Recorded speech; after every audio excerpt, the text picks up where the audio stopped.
All right, ladies and gentlemen. So in today's video, we are going to be covering Star Wars Outlaws. And I know what you're saying. Oh my God, do we really have to cover this game again? Yes, we do. Because Ubisoft deserves all of it, right? Now, here's the reason why we're truthfully covering this again. It's because I want people to understand two different things that are happening right now. Number one, Star Wars Outlaws has been an admitted failure. This game, when it released on all platforms except for the Switch 2, ran like absolute garbage for a month or two before they slowly started to fix it. They eventually had to even remove most of the stealth missions in the game because the system was so broken they couldn't fix it. Well, now, after supposedly fixing the game on other platforms, they're releasing the game on the Switch 2 only for the game to be broken on the Switch 2. It's almost as if they don't even learn their lesson. And this is the reason why this game got felted completely when it came to players. You know, Star Wars Outlaws did not universally release on Steam. It should have, in my opinion, but it didn't. But regardless, when it did finally release on Steam, people didn't care, right? 6 months ago, the highest it ever hit was 3,397. Pretty damn terrible for a AAA game based around the Star Wars IP and universe. But regardless, now we have the Switch 2 port release, which is where the second point of this video comes into play. The third-party games that are releasing on the Switch 2 are doing horribly for the most part. A lot of them are having lag issues. And this is something that we spoke about many times before when the Switch 2 was initially announced to get ready for release. I said all these third-party games that they were announcing for the Switch 2, I didn't understand how any of them were going to be able to successfully run the game. We just talked about Elden Ring on the Switch 2 running like hot garbage. We're talking about 10 to 15 FPS garbage. And apparently Star Wars Outlaws is running almost just as bad as Elden Ring. It's really terrible. But I also understand that Nintendo is trying to get into the third-party space. You know, obviously, everybody knows Nintendo for their first-party games. They're one of the only people still doing exclusivity in the year 2025, aside from Epic Games. Fuck them. But regardless, Star Wars Outlaws is now a latest iteration of a Switch 2 game that is doing terribly, and we got to talk about it. So it's officially scheduled to release on September 4th of 2025. And just days ahead of launch, the game's performance might not be up to standard. Why anybody would be shocked about that, I really don't know.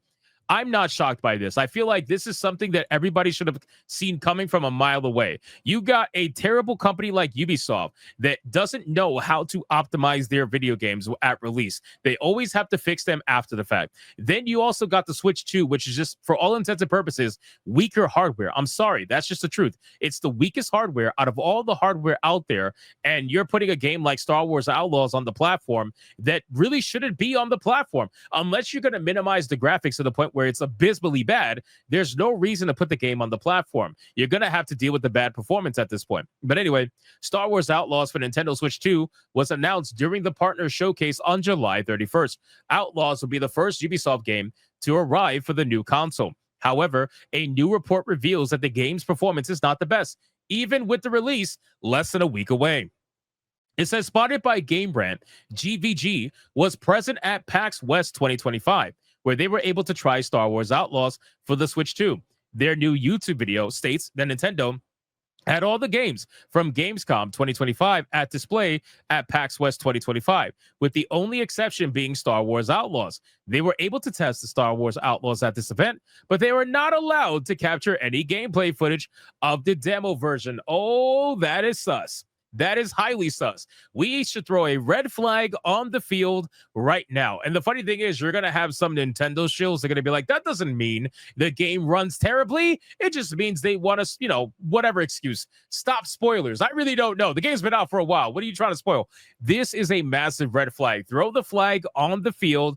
Everybody should be notified about this. This is why we make videos. This is why we talk about the industry. This is why we talk about these companies, because if it was up to them, they would hide this shit. If it was up to the journalists, the gaming journalists, they would hide this too, right? Or they would hide this information from the journalists. Fuck that, right? This is unbelievable. But anyway, their YouTube video states that Nintendo had all the games on display except for Star Wars Outlaws. They were able to test it at this event, but they weren't able to capture any gameplay. And GBG was not allowed to even have over-the-shoulder cameras to record footage. The only option was to play it and discuss it, and that is it. Once they played Star Wars Outlaws on the Switch 2, and it was evident that the performance was kind of rough, the video adds that Star Wars Outlaws runs pretty poorly on the Switch 2. I'm going to call it right now. we're gonna be calling probably like 10 to 15 FPS on average, right? During like crazy sequences, you might get lucky and get 25 FPS during like some regular exploration, running around and whatnot. But the moment any kind of action shows up, 10 to 15 FPS is going to be what happens. Same exact thing with Elden Ring. It's a fucking joke. The demo only featured closed sequences that included a Star Destroyer and a space fight. The reason why they showcase closed sequences is because they don't want open world sequences. You want to know why? Because it's harder to render the open world. Anytime you showcase a sequence that's inside of a building where you have an actual surrounding around you, it's way better on your system. It's way better graphically in terms of performance, and it runs better. This is why they're not showing any open world sequences, because if the moment you got to go open world, the game is going to run like complete shit. No open world sequences were available, and even in the closed sequences, the frame rate dropped below 30 FPS several times. The video clarifies that there was no way to analyze the drops as no footage was recorded, but the drops felt very significant. In other news, the Star Wars Jedi main character is making his TV debut next month. Also, Ubisoft canceled Star Wars Outlaws sequel very, very early. Now, we had talked about this. Apparently, they had plans for a sequel for Star Wars Outlaws 2. I really don't know why they would even plan such a thing, because the reception for this game has been awful. All right, without even looking at the overall reviews, which are shockingly better than even Monster Hunter Wilds. To be fair, it's only 6,000 reviews versus 270,000 plus for Monster Hunter, but it's still at 71%. 71%. With 652 people playing the game right now, and the highest it ever was 3,397. You got 7 people watching this game right now on Twitch, with a 24-hour peak of 38 people, and an all-time peak over a year ago of 116,620. So here's what I'm going to say, okay?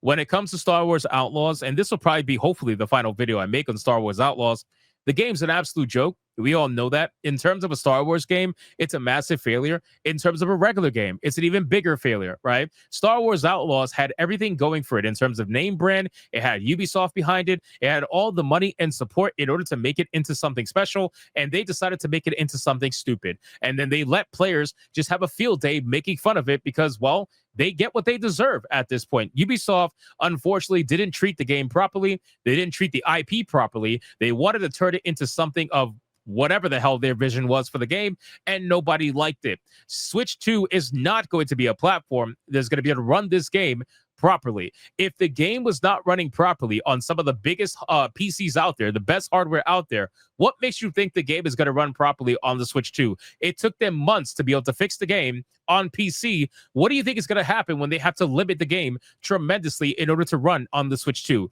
It's not going to end well. So chances are this game is going to release, and it's going to need multiple patches to work on the Switch 2. And unfortunately, a lot of Nintendo people are probably going to buy it because they see Star Wars, they see third party, they're not used to third party, they want to add to their collection, whatever. It's going to be a big issue. So hopefully I could get this video out to as many people as possible and throw some red flags on the field. If they don't allow you to record footage for a video game that's been out for over a year, and they're allowing you to record footage for video games that have been out in less than a month, that is a problem. They are clearly hiding something, and you guys need to know about it. So you guys let me know in the comments down below. What do you think about Star Wars Outlaws on the Nintendo Switch 2? Do you think it's something that might be fixed? Do you think it's unfixable because of the platform? Whatever it may be, let me know in the comments down below. Thank you so much for watching this video. And if you enjoyed it, consider hitting that like and subscribe. And I'll see you guys on the next one.